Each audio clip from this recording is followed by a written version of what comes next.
नमस्कार बंधुरा मेनू छोटो रान्नाघरे सकलके जानाई स्वागत। आज दई कातला बानाबो तार जोन्नो एखाने 5 पिस माछ आमि धुए परिष्कार करे निয়েছি। माछेर पिसगुलो देखुन खूब सुंदर साइज একটা 1.5 किलो ওজনের কাতলা মাছ নিয়ে এসেছে। মাছের এই রকম 5 পিস আমি নিয়েছি। আর যা যা লাগবে এখানে আমি একটা বড় সাইজের পেঁয়াজ এইভাবে গ্রেট করে নিয়েছি, একটা বড় সাইজের টমেটো এইভাবে পেস্ট করে নিয়েছি। এছাড়াও আমাকে আরও দুটো মশলা বানাতে হবে। এখানে আদা রসুন নিয়েছি পরিমাণ মতো, আদা রসুন আর একটা কাঁচা লঙ্কা, এটার একটা পেস্ট বানাবো। আর এখানে নিয়েছি পোস্ত, অল্প একটু পোস্ত, কাজু বাদাম আর অল্প একটু মৌরি দিয়ে এটা একটা পেস্ট বানাবো। মাছগুলোর মধ্যে নুন হলুদ মিশিয়ে আগে ভেজে নেব। নুন হলুদ গুঁড়ো,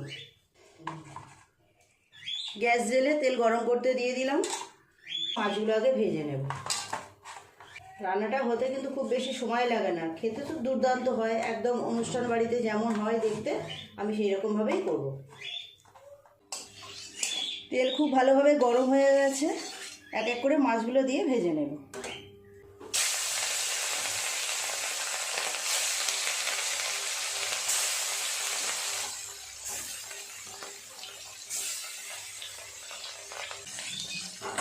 মাছগুলো উল্টে দেবো। এই পাশটা ভাজা হয়ে গেছে,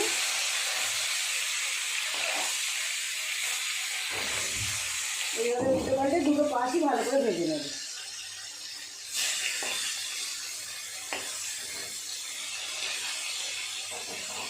মাছগুলো সব ভাজা হয়ে গেছে, তুলে নেব।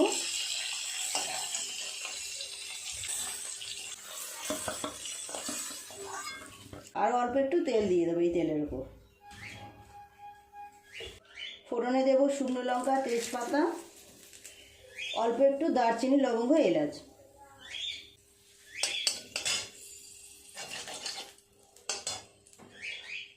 পেঁয়াজ বাটা দেব।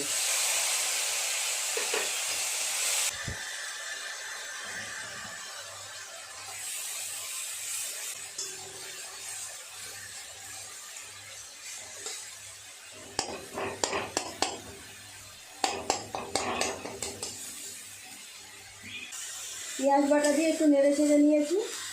এরপর দিয়ে দেবো আদা রসুন আর কাঁচা লঙ্কা বাটা, দিয়ে দেবো টমেটো পেস্ট। খুব ভালো করে একটু নেড়ে চেড়ে কষিয়ে নেব মশলাটা। খুব ভালো করে একটু নেড়ে চেড়ে কাঁচা গন্ধটা কাটিয়ে নিয়েছি, আদা রসুন টমেটো পেঁয়াজ সব কিছু। এরপর এক এক করে বাকি মশলা দিয়ে দেবো। দিয়ে দেবো স্বাদ মতো নুন, হলুদ গুঁড়ো দেবো 1/2 চামচ, লঙ্কা গুঁড়ো দেবো 1/2 চামচেরও কম, ধনে আর জিরের গুঁড়ো 1/2 চামচের একটু বেশি দিলাম। দিয়ে দেবো টক দই।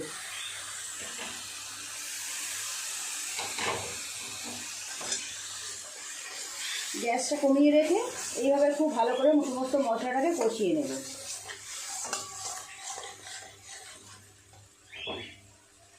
এই সময় দিয়ে দেব কাজু বাদাম, পোস্ত আর মৌরি যে পেস্টটা করেছি।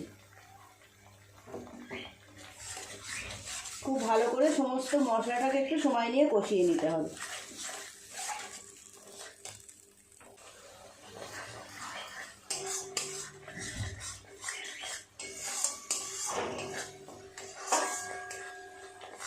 দেব অল্প একটু চিনির দানা, একদম 2-4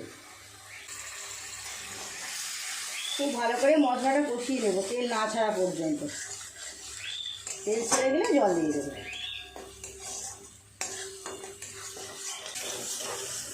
খুব ভালো করে মশলাটাকে কষিয়ে নিয়েছি, জল দিয়ে দেবো পরিমাণ মতো।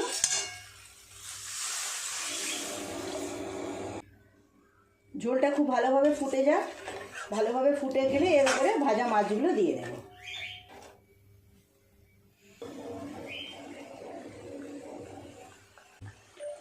খুব ভালোভাবে ঝোলটা ফুটে গেছে, মাছ ভাজাগুলো দিয়ে দেবো।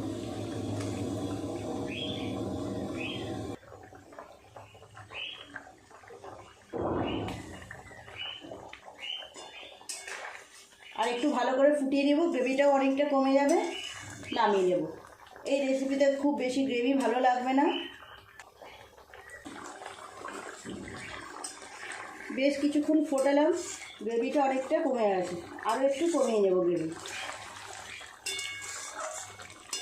বাড়িতে লোক বেশি থাকলে আপনারা এরকম গ্রেভিও নামাতে পারেন, কোনো অসুবিধা নেই। আমি আরেকটু কমিয়ে নেব। আরও কিছুক্ষণ ফুটিয়ে নিয়েছি, গ্রেভিটা অনেকটা কমে গেছে। এইরকম গ্রেভি নামাবো। হয়ে গেছে পুরোপুরি দই কাতলা রেডি। অন্য জায়গায় নামিয়ে নেব, এই জায়গায় নামিয়ে নেব। কেমন দেখতে হয়েছে দেখুন, একদম গাঢ় গাঢ় হয়েছে গ্রেভিটা। এইরকম গ্রেভি ভালো লাগবে। উপর থেকে অল্প একটু পেঁয়াজ বেরেস্তা ছড়িয়ে দেবো।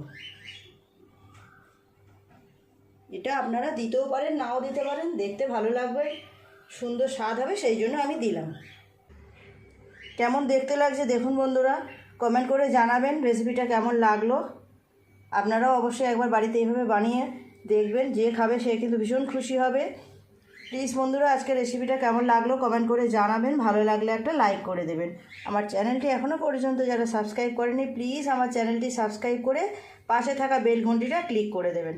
তাহলে যখনই আমি এইরকম সুন্দর সুন্দর নতুন নতুন রেসিপি আপলোড করব, সবার আগে তো আপনার নোটিফিকেশনে পৌঁছে যাবে। সবাই খুব ভালো থাকবেন। দেখা হচ্ছে পরের দিন নতুন কোনো রেসিপির সাথে। নমস্কার।